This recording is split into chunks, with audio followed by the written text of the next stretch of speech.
MGTOW MRA and at the decline of illegitimacy in America. Welcome to the Shikama Live Show with this special news report.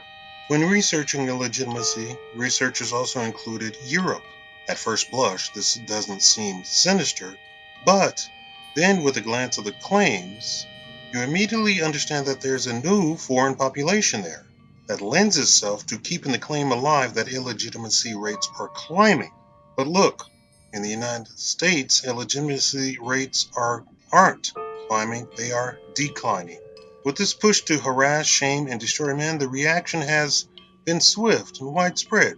At every point, the male reaction is to leave women alone. MRA leads the charge with numbers, with distancing themselves from women. MGTOW backs it up with a whole host of behaviors that leave women alone too. For all the insults thrown at PUA's pickup artists, at the bottom line, they are no different from MGTOW. The women are left alone at the end of the day. Now, incels have shown their group, and they too, for their behavioral reasons, also leave women alone. When you add up the score, the spread of all these groups spells one thing for women: being left alone, without children. MRA is the only one that comes to the table after mistakes are made, with marriage and suing for child custody in court, but by definition, that isn't an illegitimate child.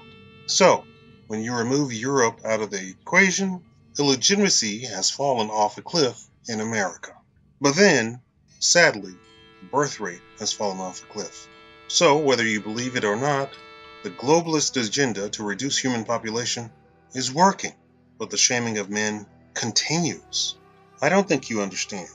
Black men are the most shamed hourly, daily, claiming that they leave their children the most. No data backs this up. Any claim that they do is fake news. Black men, like all other men, have been distancing themselves from women, like all other men. In fact, the data shows that black underage pregnancies, yes, that means before giving birth, are the lowest of all groups and fell off a cliff after the 80s. Black illegitimacy is the lowest of all groups, that's after being born. Black ending pregnancy, that's when the woman stops herself from being pregnant after getting pregnant, has fallen off a cliff. Yet, the nightly news and Twitter and YouTube is filled with screaming women claiming that they were pregnant or had a child and their man left and doesn't want the kids, so they want court-ordered child support. You know what's curious about this? It seems that, like all of these women, are liars because, 1, black culture says that men and women don't get court divorces. They don't seek court-ordered child support because black people tend to shy away from being around the police. Number 2, black culture says the entire family and extended family helps raise a child. So there is no man leaving his child here. Number 3, backed up by research and studies, black men are found to spend the most time, the best time, the most quality time on their kids, and spend the most money per percentage rate on their kids. This means if Tyrone makes $1, he's more likely to spend 40 cents on his kids, whereas Juan and Jethro spend 10 cents. Conclusion. The illegitimacy rating in the U.S. has fallen right off of a cliff. And as MRA, MGTOW, PUA, incels spread, the more awareness is brought to the issue of the double standard for men versus women.